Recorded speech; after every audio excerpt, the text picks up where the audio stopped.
Hi friends, ನೋಡಿ ಇದು ವೆಂಡೋಕ್ಸ್ ಅಂದ್ಬಿಟ್ಟು ಈ ಪೌಡ್ರು ಏನಕ್ಕೆ ಯೂಸ್ ಮಾಡ್ತಾರೆ ಅಂತ ಹೇಳ್ತೀನಿ. ಇದು ನಾಟಿ ಕೋಳಿ ಯಾರ್ಯಾರು ಸಾಕಿರ್ತೀರ ಅವ್ರಿಗೆ ಯೂಸ್ಫುಲ್ ಆಗುತ್ತೆ ಇದು. ನೋಡಿ ನಾನು ಇನ್ಕ್ಯುಬೇಟ್ರಿಂದ ಮರಿ ಮಾಡಿಸಿದ್ದೀನಿ. ನೋಡಿ ಇದು ಇನ್ಕ್ಯುಬೇಟರು, ಅದರಿಂದ ಮರಿ ಮಾಡಿಸಿದ್ದೀನಿ. ನೋಡಿ ಮರಿ ಈ ಥರ ಇದ್ದಾವೆ.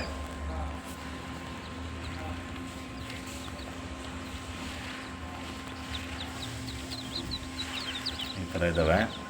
ಇದು ಏನಕ್ಕೆ ಯೂಸ್ ಆಗುತ್ತೆ ಅಂದರೆ, ಇದು ಮೊಟ್ಟೆ ಒಡೆದು ಆಚೆ ಬರುತ್ತಲ್ಲ ಆವತ್ತಿಂದ 2ನೇ ದಿವಸಕ್ಕೆ ಕೊಡೋಂಥದ್ದು. ಇದನ್ನು ಯಾವ ಥರ ಕೊಡಬೇಕು ಅಂದರೆ, 5 ಲೀಟ್ರ್ ನೀರಿಗೆ 1 ಗ್ರಾಮು ಮಿಕ್ಸ್ ಮಾಡಿಬಿಟ್ಟು ಚೆನ್ನಾಗಿ ಮಿಕ್ಸ್ ಮಾಡಿ ಬೆಳಗ್ಗೆ ಟೈಮ್ ಕೊಟ್ಟರೆ ಏನಾಗುತ್ತೆ, ಫೀಡ್ ತಿಂದಿರುತ್ತಲ್ಲ ಆ ಫೀಡಿಗೆ ಚೆನ್ನಾಗಿ ಡೈಜೆಷನ್ ಆಗಿ ಗ್ಯಾಸ್ಟ್ರಿಕ್ ಅನ್ನೋದು ಆಗೋದಿಲ್ಲ. ಆ ಕೋಳಿ ಮರಿಗಳು ಚೆನ್ನಾಗಿ ಹೆಲ್ತಿಯಾಗಿರ್ತವೆ. ಇದನ್ನು ಇದರಲ್ಲಿ 4 to 5 ಡೇಸ್ ಕೊಡಬೇಕು ಅಂತ ಹೇಳಿದರೆ 1 ದಿವಸ ಕೊಟ್ಟರೆ ಸಾಕು. ಇದು ನೋಡಿ ಈ ಥರ ಇದೆ. ಇದರಲ್ಲಿ ಇದು ರೇಟ್ ಬಂದು 195 ರೂಪಾಯಿ ಇದೆ. 195 ರೂಪಾಯಿ ಇದೆ. ಇದು ಎಲ್ಲ ಮೆಡಿಕಲ್ ಸ್ಟೋರಲ್ಲಿ ಸಿಗೋಲ್ಲ, ವೆಟರ್ನರಿ ವೆಟ್ ಸ್ಟೋರಲ್ಲಿ ಮಾತ್ರ ಸಿಗುತ್ತಿದ್ದು.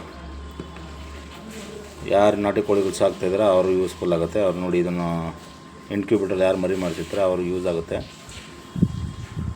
ಇದನ್ನು ಫಾಲೋ ಮಾಡಿ, ರಿಸಲ್ಟ್ ಬರುತ್ತೆ. Thank you sir.